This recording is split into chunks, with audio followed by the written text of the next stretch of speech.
Shalom, saudara yang terkasih di dalam Tuhan dimanapun berada. Kita bertemu kembali di dalam ruang kesaksian saudara seiman. Saat ini saya akan membacakan sebuah kesaksian dari saudari seiman kita, yaitu saudari Novi. Dan kiranya kesaksian saat ini dapat menjadi berkat juga bagi kita anak-anak Tuhan yang mendengarkannya. Mari kita akan mendengarkan bersama-sama. Tuhan Yesus, terima kasih untuk tragedi ini. Mungkin kisah hidupku tidak seindah cerita tentang Cinderella yang menemukan pangeran tampannya, atau tidak juga seromantis kisah Romeo dan Juliet yang rela berkorban demi pasangannya.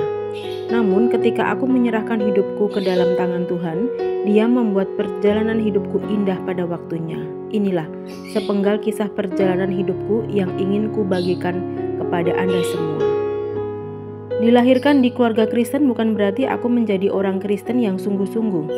Sekalipun pada waktu SMP aku memutuskan untuk memberi diri dibaptis, aku belum sepenuhnya menghidupi iman percayaku. Aku baru mengalami lahir baru seutuhnya saat aku duduk di bangku kuliah dan belajar untuk aktif melayani Tuhan. Aku pikir setelah aku menerima Tuhan Yesus seutuhnya, maka kehidupanku akan bertambah baik. Tetapi kenyataannya berkata lain. Aku harus kehilangan ayah yang dipanggil kembali kepada Tuhan di surga. Kehilangan sosok ayah membuat ekonomi keluarga kami terguncang, sehingga ibu memutuskan untuk bekerja merantau ke luar negeri. Masalah tidak berhenti sampai di situ. Adikku pun terjerat dalam narkoba hingga harus mendekam di penjara. Saat itu aku sedang menempuh kuliah dan merasa begitu tertekan. Aku tidak tega melihat keadaan keluargaku yang seperti ini dan aku pun bertanya kepada Tuhan, kenapa semua ini terjadi saat aku sudah menyerahkan hidupku untuk-Mu Tuhan? Tapi aku bersyukur karena ibuku tetap tegar. Dia bekerja sekuat tenaga di luar negeri untuk memenuhi seluruh kebutuhan hidup keluarga kami. Setelah lulus kuliah, aku pun bekerja untuk membantu ibu mencukupi kebutuhan keluarga. Aku begitu bersemangat untuk bekerja hingga tidak menyadari kalau usiaku ternyata telah menginjak angka 30 tahun dan aku belum pernah sekalipun berpacaran. Lama-lama aku merasa stres karena banyak anggota keluarga yang selalu bertanya kepadaku, "Kapan kamu menikah?" Saat aku mulai mencoba membuka diri untuk siap menjalin relasi, ada seorang temanku yang mengenalkanku dengan seorang pria. Singkat cerita, kami saling berkenalan dan berteman. Tapi aku sendiri tidak yakin kalau dia adalah orang yang tepat buatku sekalipun kami sama-sama orang Kristen. Suatu ketika dia bertanya kepadaku, "Apakah kamu lebih memilih apa kata Tuhan atau kata hatimu?" Aku pun menjawabnya kalau aku tentu lebih memilih apa kata Tuhan. Aku sendiri pun tidak tahu apa alasan dia bertanya seperti itu kepadaku. Semenjak saat itu perlahan dia mulai menghilang dariku. Dan terakhir kali kulihat dia telah bersama perempuan lain. Sejujurnya, walau saat itu kami masih hanya berstatus teman, tetapi aku merasa sakit hati karena dia meninggalkanku begitu saja. Ketika aku berdoa dan menangis kepada Tuhan, Roh Kudus mengingatkanku untuk taat dan berserah. Lambat laun, aku mampu menjalani kehidupanku seperti biasa dan tidak terlalu terfokus memikirkan tentang pasangan hidup. Hingga aku tiba pada suatu kesempatan yang tidak pernah kuduga sebelumnya.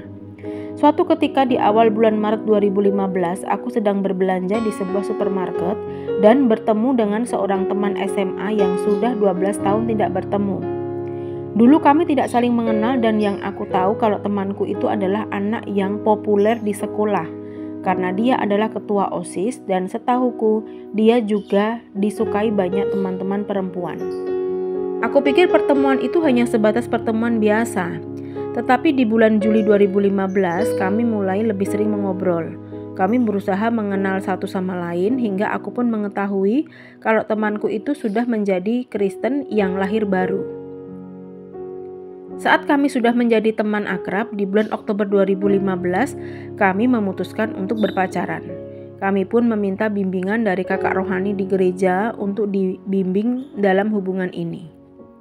Kami berkomitmen untuk menjunjung tinggi kekudusan dalam hubungan kami. Kami hanya berpegangan tangan kalau diperlukan. Kami juga saling menguatkan, saling mengisi, saling menegur kalau kami salah.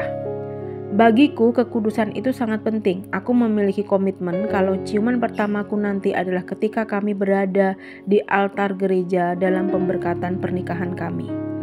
Saat ini kami berdua melayani kaum muda di gereja kami berjemaat.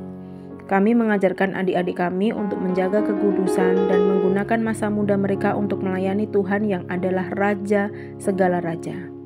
Di samping bekerja dan melayani, saat ini kami juga sedang mempersiapkan untuk memasuki perjalanan baru dalam hidup kami berdua. Ya, kami akan menikah di bulan Oktober 2017 nanti. Kami percaya Tuhan yang mempertemukan kami berdua. Dia juga yang akan menyiapkan semuanya. Setiap peristiwa yang terjadi di dalam hidupku, entah itu baik ataupun buruk, semuanya ditenun oleh Tuhan menjadi sesuatu yang indah. Tragedi yang terjadi di masa awal aku mengikut Tuhan itu membawaku pada suatu dilema. Apakah aku mau tetap berserah kepada Tuhan dan menata hidupku atau menyesali keadaan dan mencari pelarian lain? Lambat laun Tuhan mulai memulihkan keluargaku. Secara ekonomi perlahan kami bisa lepas dari jerat hutang dan adikku yang dulu pernah terlibat narkoba pun sudah terbebas dari segala jenis kecanduan. Aku telah merasakan pengalaman kalau pertolongan Tuhan tidak pernah terlambat dan aku tidak pernah menyesal karena menyerahkan hidupku kepadanya. Pengalaman hidup yang telah kualami itu mengingatkanku bahwa setiap kita dilahirkan di dunia ini untuk memenuhi tujuan Tuhan. Tapi seringkali kita menjauh dari tujuan itu karena kita bingung dengan urusan kita sendiri. Kita khawatir dengan banyak hal, makan apa hari ini, kerja di mana nanti, kapankah pasangan hidup ditemukan, dan banyak lagi kekhawatiran lain. Lewat kesaksian ini, aku ingin mendorong teman-teman agar tidak pernah ragu memberikan masa muda kita kepada Tuhan. Kita tidak perlu khawatir tentang siapa yang menjadi pasangan hidup kita ataupun bagaimana masa depan kita kelak. Tuhan yang kita sembah adalah Tuhan yang menjamin hidup kita. Apapun yang kita letakkan di bawah kakinya tidak pernah sia-sia.